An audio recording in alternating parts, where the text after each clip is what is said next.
The discovery. The salvage vessel Artemis drifted through the debris field, its exterior lights cutting weakly through the endless void. Captain Maya Chen stood on the bridge, dark eyes fixed on the holographic display mapping the ancient wreckage. According to official records, this sector was just another patch of worthless space rocks. But Maya knew better. "Anything yet, Davis?" she asked, turning to her sensor specialist.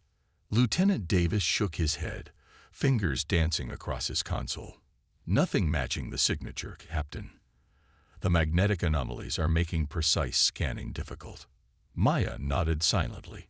6 months of searching, following whispers and fragments of data that most considered myths. Her superiors at Earth Defense Command had laughed when she requested permission to investigate. When denied, she'd taken extended leave and gathered a crew of misfits and dreamers, those willing to risk careers on a hunch. "Wait," Davis suddenly straightened in his chair. "I'm getting something. Faint energy readings at bearing 047, depth marker 12. That's deeper in the field than we anticipated," Maya mused. "Navigate us in. Quarter thrust, and keep us silent." The Artemis eased forward, maneuvering between jagged asteroids with practiced precision. As they approached the coordinates, a structure began to materialize against the backdrop of space, a facility of some kind built into the side of a massive asteroid, its architecture unlike anything of human design. "Is that what I think it is?"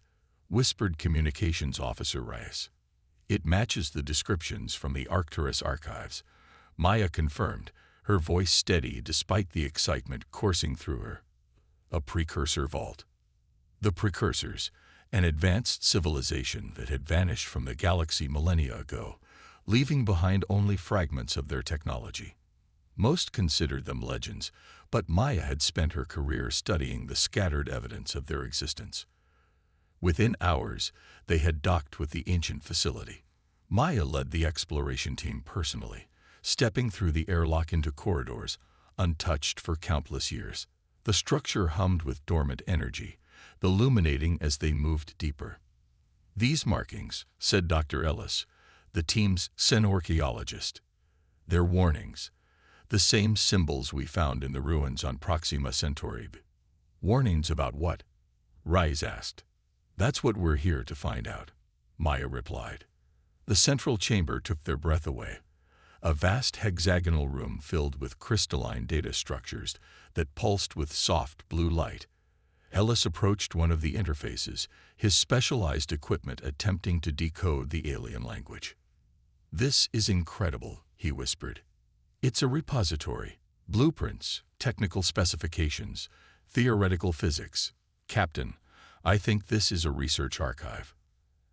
Hours turned into days as they worked to extract and translate the data. The more they discovered, the more astonished they became. The archive contained designs for a warship of unprecedented power, one that utilized principles of physics that human science had barely begun to theorize. According to this, Ellis explained during their briefing, the precursors abandoned these designs because they deemed them too dangerous. The ship would harness energy directly from subspace, creating weapons that could, well, the translation is imprecise, but it suggests they could unravel the fabric of matter itself. Why would they leave the designs if they considered them so dangerous? Davis asked. The final entries suggest debate among their leadership, Ellis replied. Some believe that such power might someday be necessary against a threat they called the Void Eaters. They sealed this facility as a compromise, preserving the knowledge but ensuring it wouldn't be easily found. Maya studied the holographic rendering of the ship. Its design was unlike anything in the human fleet, asymmetrical with flowing lines that seemed to defy conventional engineering. "Could we build it?" she asked finally. The room fell silent. Chief Engineer Kazuki, who had been quiet until now, leaned forward. "With current Earth technology?" "No," he said thoughtfully. "But with these specifications as a guide and some creativity, perhaps a prototype, a proof of concept." "You can't be serious," Rise interjected. "These aliens, far more advanced than us, Determined this ship was too dangerous to exist, and you want to build it. The Draconian incursion at Alpha Centauri destroyed 3 colonies last month, Maya said quietly. The Arcturus defense fleet was decimated 2 weeks ago. Earth's forces are outmatched, and the Alliance refuses to intervene. We need something they don't expect. The debate raged for hours, but in the end, the decision was made. They would build the ship, not in any official capacity, but as a small team operating on the fringes of known space. They dubbed their project Phoenix, a name that seemed fitting for a vessel born from ancient ashes. Establishing a base in an abandoned mining facility on a distant moon, they began their work. Kazuki adapted the alien designs to work with human materials and technology. Davis developed stealth systems to keep them hidden from both Earth authorities and potential alien threats. Ellis continued translating the archive data, uncovering new secrets with each passing day. Months passed in a blur of ceaseless work. The ship took shape in the cavernous hangar, smaller than the original design but still impressive. Its hull was a deep charcoal gray with subtle blue accents where the experimental energy conduits ran beneath the surface. The power core, a modified version of the precursor design, pulsed with energy that their instruments could barely measure. "We've had to make compromises," Kazuki explained during the first system checks. "The weapon systems are at maybe 40% of what the design suggested. The subspace drive is functional but untested. The defensive systems, well, we'll find out when someone shoots at us." The first test flight exceeded all expectations. The Phoenix moved with a grace and speed that defied its size, responding to commands almost before they were given. The subspace drive, when activated, propelled them across the solar system in seconds, rather than the hours it would take conventional ships. "It's like it knows what we want before we do," marveled Pilot Officer Takeda, her hands hovering over controls that seemed to respond to her thoughts as much as her touch. As the tests continued, they discovered more of the ship's capabilities. The adaptive hull could absorb and redistribute energy. The weapons, which they had only tested at minimal power against asteroid targets, disintegrated matter at the molecular level. Most remarkably, the ship's systems seemed to be evolving, becoming more efficient with each operation. "I think I understand why the precursors feared this technology," Ellis said one evening, his face illuminated by the glow of the translated data. "The ship is designed to learn, to adapt. There are passages here suggesting that with enough time, it could develop a form of consciousness." "Is that a problem?" Maya asked. "It depends on what it learns from us," Ellis replied softly. 3 months after their discovery of the archive, the Phoenix was as complete as their limited resources would allow. They had managed to keep their project hidden, operating in the shadows of space, neglected by the major powers. But their isolation was about to end. The alarm came during third shift, jerking Maya from a rare moment of sleep. "Captain, to the bridge."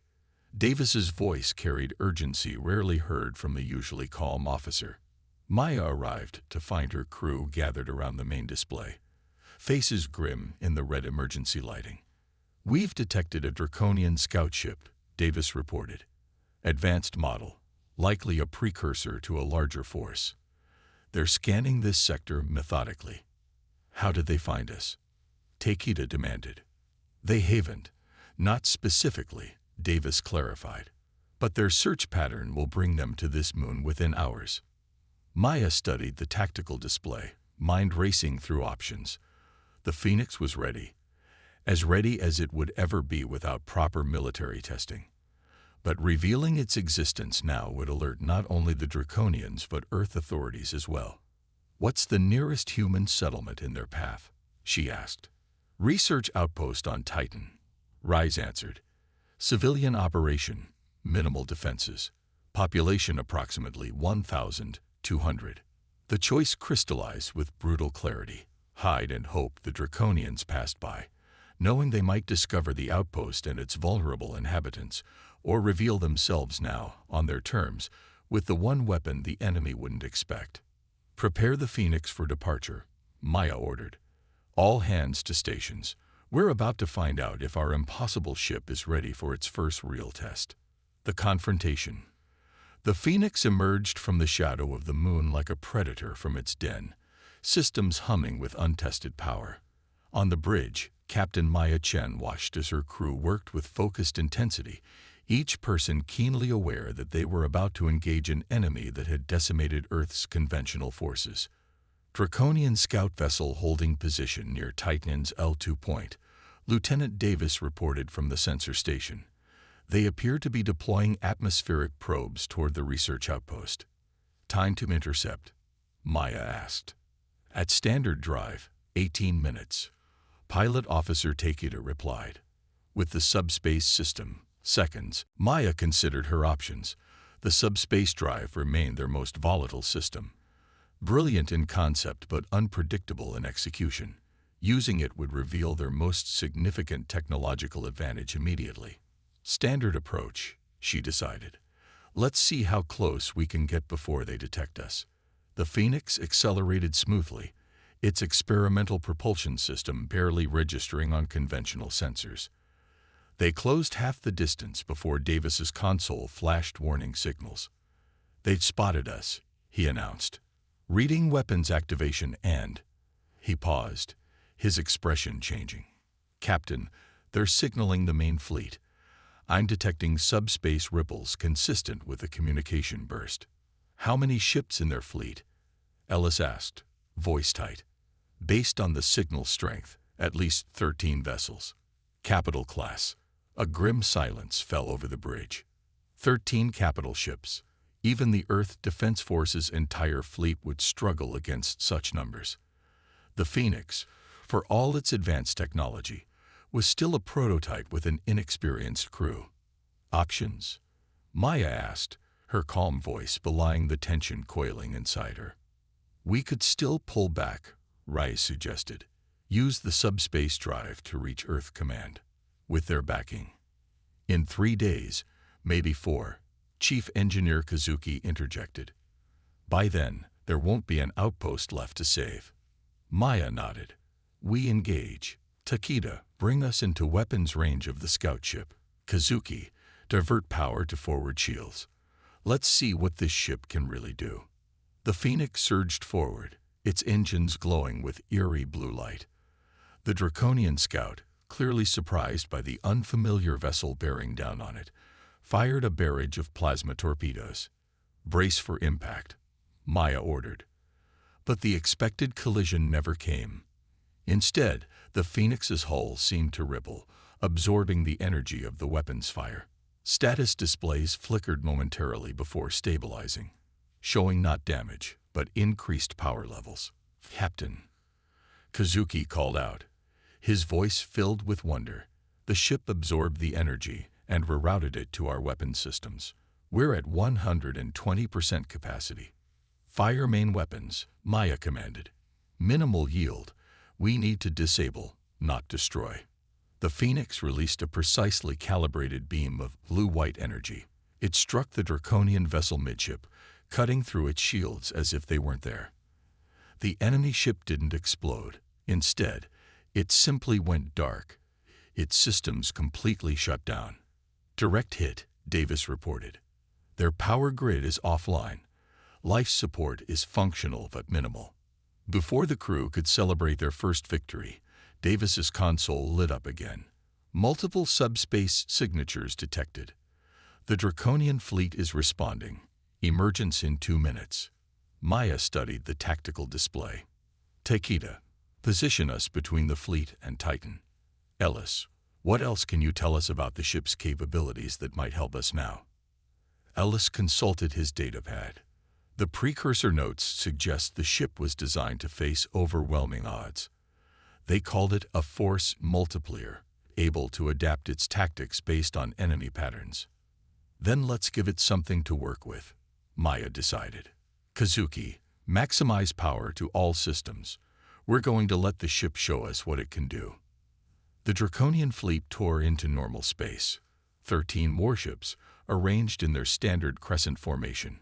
Each one dwarfed the Phoenix, bristling with weapons designed to obliterate entire battle groups. They're hailing us, Rise announced. Put them through, Maya ordered. The view screen flickered to life, revealing the scaled visage of a draconian commander. Unidentified vessel, you have engaged a sovereign ship of the Draconian Imperium. Surrender immediately or be destroyed. Maya stood, facing the alien with steady determination. This is Captain Maya Chen of the Earth vessel Phoenix. The outpost you're targeting is a civilian research station protected under Galactic compact law. Withdraw your forces, or we will be forced to defend it. The Draconian's mouth stretched into what might have been a smile. One ship. Your courage is admirable, human, but misplaced.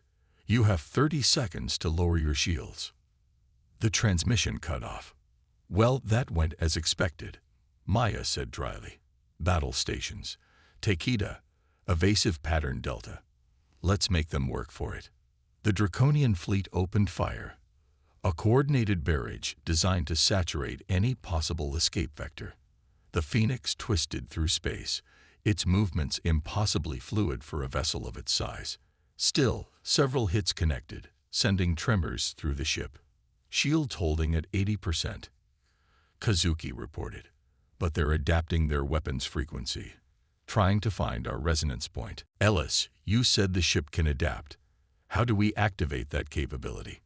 Maya asked urgently. Ellis worked frantically at his station. I think it's already happening, Captain. Look at the structural integrity field. The ship's diagnostic display showed something extraordinary. The Phoenix's hull was reconfiguring itself, molecular patterns shifting to counter the specific energy signatures of the draconian weapons. It's learning, Ellis whispered. Then let's teach it how humans fight, Maya said. Takeda, bring us directly into their formation. Let's break their cohesion. The Phoenix plunged into the heart of the enemy fleet, weapons firing with surgical precision. Where a conventional Earth vessel would have been torn apart, the Phoenix seemed to anticipate each attack, countermeasures deploying microseconds before they were needed. 2 draconian cruisers disabled, Davis reported, unable to keep the awe from his voice. A third is showing critical system failures. The bridge rocked as a particularly heavy barrage struck their aft shields. Shields at 40%. Kazuki warned. We can't take much more of this. Maya gripped the arms of her command chair. What about the weapon systems? The ones the precursors were afraid of. Ellis paled. Captain, those systems were theoretical. We don't know. We're out of options, Doctor. How do we activate them? Ellis hesitated, then input a sequence into his console. Channel all power through the subspace matrix. But Maya, we don't know what will happen. Better than knowing what will happen if we do nothing, she replied grimly. Kazuki, do it. The lights on the bridge dimmed as power surged through systems never meant for human hands. For a moment, nothing seemed to happen. Then, a strange resonance began to build, a harmonic vibration that seemed to exist both within and outside normal space. What's happening? Rise asked, voice hushed. Ellis stared at his readings in disbelief. It's creating a subspace lens, focusing energy from multiple dimensions into a single point. The Phoenix released not a beam or a pulse, but a wave, a distortion that rippled outward through space. As it passed through the draconian ships, their shields flickered and died. Weapons went silent. Engines stalled. They're disabled, Davis reported in disbelief. All of them. Every system requiring advanced energy manipulation has been shut down. The wave continued outward, then dissipated harmlessly before reaching Titan. The wave targeted their specific energy signatures, Ellis realized. It only affected draconian technology. Maya stood in stunned silence, looking at the fleet of dead ships drifting before them. Is it permanent? No, Ellis replied. My readings suggest their systems will reset in approximately 6 hours. Enough time for Earth Defense Force reinforcements to arrive. Send the distress call, Maya ordered Rise. Priority channel to Admiral Grayson. Tell him. She paused. Tell him we found something that changes everything." As the Phoenix held position between the disabled fleet and the outpost it had saved, Maya moved to the viewport, gazing out at their improbable victory. "Why did it work?" she asked Ellis quietly. "Why could we use technology that the precursors themselves feared?" Ellis joined her, datapad in hand. "I've been translating more of the archive. The precursors were a hive mind species, connected through a collective consciousness. They feared this ship because its adaptive nature operated independently, outside their control. But we're individuals," Maya realized. "We're used to making decisions alone, taking risks." Ellis nodded. "Exactly. What they feared as a potential rebellion, we embrace as innovation. The ship wasn't designed for a species like theirs. It was designed for a species like ours. We were the missing piece." Maya watched as the first Earth Defense Force ships began to appear at the edge of the system, responding to their call. Soon, they would have to explain what they had done, the rules they had broken, the boundaries they had crossed. But they had saved 1,200 lives and perhaps discovered humanity's place in a much older, much larger story. "Send a message to the fleet," she told Reyes. "Tell them the Phoenix is coming home."